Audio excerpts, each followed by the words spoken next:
Entonces vamos a pasar a otro tema que es también muy importante, que es el tema de los modos del procesador. Ok, listo. Por ejemplo, el modo del procesador. Entonces resulta que históricamente los procesadores, eh, digamos, al inicio, digamos, los procesadores más antiguos, simplemente definían como componente de hardware, me refiero, definen una serie de instrucciones las cuales ellos pueden ejecutar, ¿cierto? Entonces, por ejemplo, en el MIPS ustedes conocieron varias instrucciones, ¿cierto? Un conjunto pues de instrucciones con las cuales nosotros podíamos codificar un problema. Esa es, digamos, la arquitectura del conjunto de instrucciones y son como el lenguaje con el cual nosotros nos podemos comunicar directamente con la máquina. ¿Sí? Hay una situación. ¿Qué pasa? Antes en esos computadores, los primeros computadores, un usuario tomaba total control de la máquina, desarrollaba su programa, cuando el programa finalizaba, entonces ya venía otro usuario y tomaba el control total de la máquina. No había realmente necesidad de mecanismos de protección porque pues el usuario podía hacer cualquier actividad que él quisiera con esa máquina durante el tiempo que se le era asignado, ¿cierto? En el momento que aparecieron los primeros sistemas multitarea o multitasking, ¿sí?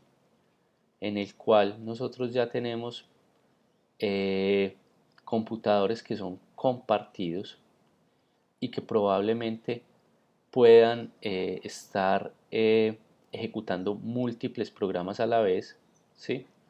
Eh,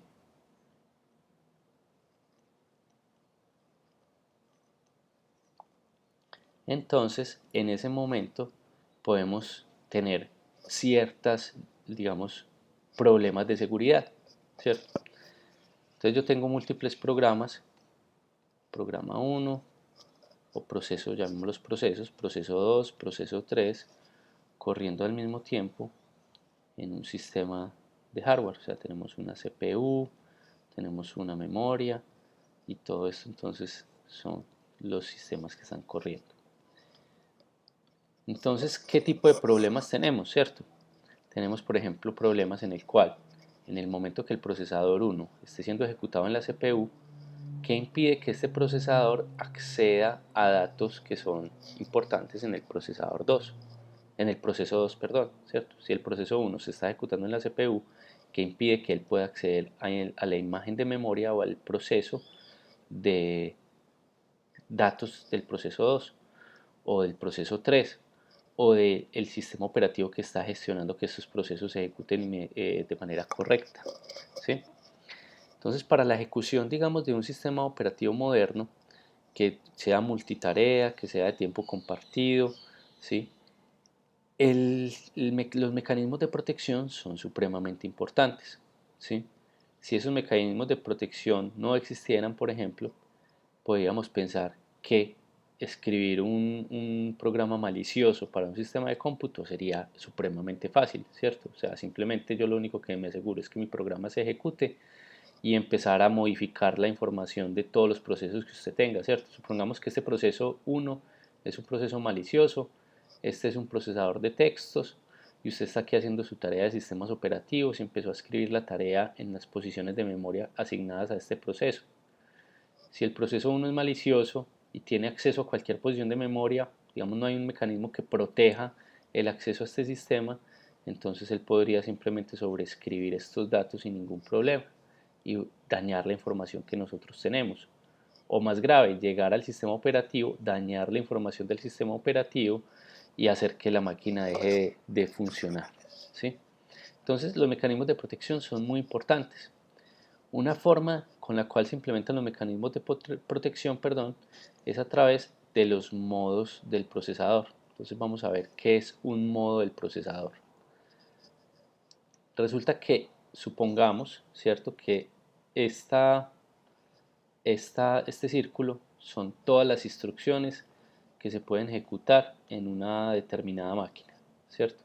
O sea, todo el conjunto de instrucciones de una máquina, ¿sí? Entonces tengo la instrucción de suma, la instrucción de acceso a memoria, ¿sí? Una instrucción, por ejemplo, acceso a dispositivos de entrada-salida, una instrucción que me permita, por ejemplo, leer el reloj de la máquina, o instrucciones que me permitan eh, leer o escribir pues ese reloj de la máquina, etcétera, etcétera. ¿Qué es lo que hace? Entonces tenemos acá el conjunto de instrucciones, pues ahí digamos otras instrucciones más. ¿Qué es lo que hace los modos del procesador? Es definir que este conjunto de instrucciones se divide en un conjunto y en un subconjunto, ¿cierto?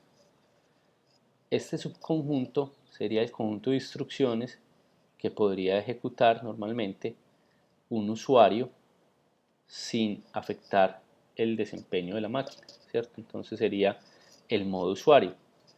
Y todo el conjunto completo, ¿sí? O sea, todas las instrucciones las podría ejecutar el sistema, pero si está en modo kernel o en modo superusuario, ¿sí? Entonces este es como lo principal con respecto a los modos del procesador. Básicamente, ¿qué es lo que hacen los modos del procesador? Hacen que yo ya tenga un control efectivo sobre el hardware de la máquina para que existan algunas instrucciones que puedan ejecutar el usuario y algunas instrucciones que son privilegiadas para el modo superusuario. Entonces, un sistema en modo usuario, una máquina en modo usuario, no podría, por ejemplo, fijar el reloj actual del sistema. Sería algo que solo podría hacer el sistema superusuario. Probablemente pueda hacer una lectura a ese reloj, ¿cierto? Un read a ese reloj, pero no fijar el valor. Podría hacer sumas, podría leer y cargar memoria, no podría, digamos, acceder a dispositivos de entrada-salida, ¿cierto? Hay varias cosas que pueden hacer y que no se pueden hacer, ¿cierto? Cosas que son exclusivas del modo kernel y cosas, pues, en general que cualquier usuario podría implementar. Basados en esos modos es que los sistemas actuales implementan los mecanismos de protección. Modos más interrupciones. ¿Y por qué interrupciones? ¿Por qué son importantes las interrupciones? Entonces me voy a devolver acá.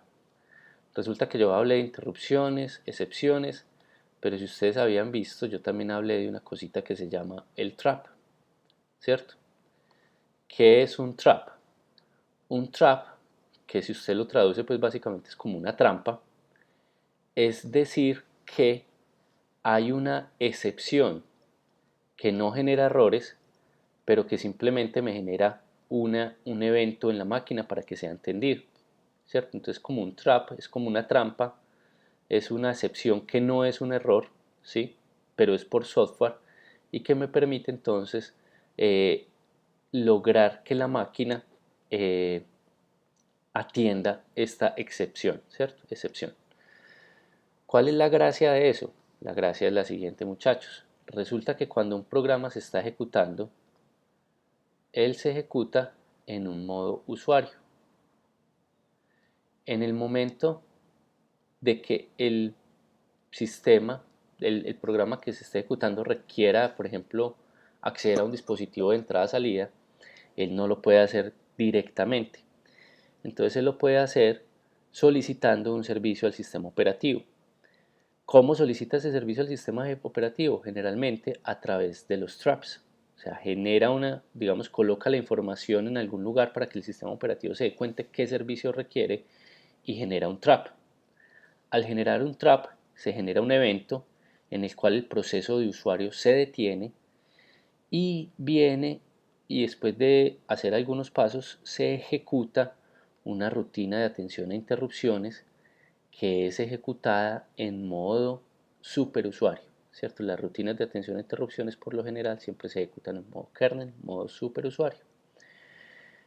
De esta manera, el usuario tiene la capacidad de emitir un trap obligando al sistema que pase a modo kernel, pero con la particularidad de que el usuario no tiene control cuando la máquina pasa a modo kernel, ¿cierto? ¿Quién es el que tiene el control de la máquina cuando la máquina tiene modo kernel?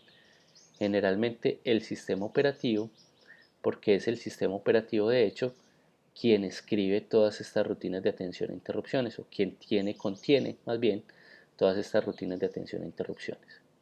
Entonces, por ejemplo, si un usuario quisiera utilizar el disco duro, que es un dispositivo de entrada-salida, el usuario ejecuta un trap, ¿cierto?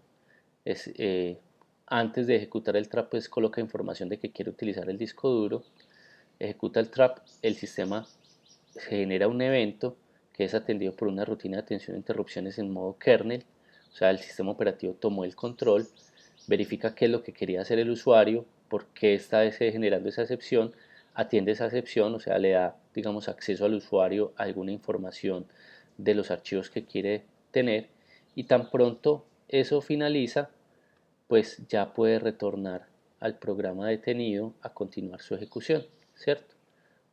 Tal y donde quedó, digamos, detenido.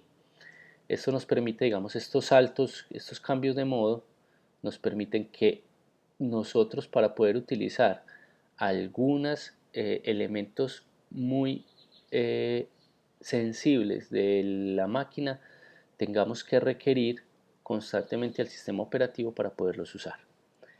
Si usted no entendió bien, digamos, este mecanismo, pues no se preocupe por ahora, porque, digamos, es lo que vamos a ver de manera más extendida en el siguiente capítulo. Pero entonces yo lo que quiero que quede claro es que entendamos la diferencia entre lo que es una interrupción, una excepción y un trap, ¿sí? Entendamos que la máquina puede contener diferentes modos de ejecución, generalmente modo usuario y modo kernel, a veces tienen más de dos modos de ejecución, y que usando los modos de ejecución más usando las interrupciones, el sistema operativo puede implementar mecanismos de protección. Mecanismos de protección. ¿Cómo los implementaría, por ejemplo, esos mecanismos de protección? Eso era acá. Entonces estábamos en el ejemplo que varios procesos están ejecutando al mismo tiempo en una máquina. Entonces yo puedo, por ejemplo, proteger las direcciones de memoria de un proceso determinado, de manera que sea solo ese proceso el que pueda acceder a esas posiciones de memoria. Entonces, por ejemplo, si un proceso 1 quisiera acceder a unas posiciones de memoria que no le pertenecen, esto va a generar una excepción, ¿sí? Genera un error y entonces no es permitido, pues, desarrollarlo. Por ejemplo, si el proceso 1 quiere acceder a un dispositivo de entrada-salida, entonces el proceso 1 no va a acceder directamente al dispositivo, sino que le va a solicitar al sistema operativo que por favor le permita acceder a ese dispositivo. ¿Cómo lo hace? A través de un trap, ¿cierto? Entonces, los traps y los modos del usuario, ¿sí? ¿Por qué los modos? Porque entonces el proceso 1 se ejecuta siempre en modo usuario, el proceso 2, el proceso 3. Hay unas instrucciones que no puede utilizar, entonces eso ya nos garantiza una protección, y aquellas instrucciones que no puede utilizar el proceso, pues sí las puede utilizar el sistema operativo en modo kernel, en modo superusuario, pero entonces por eso el proceso tiene que hacerle esa solicitud al sistema. ¿Listo?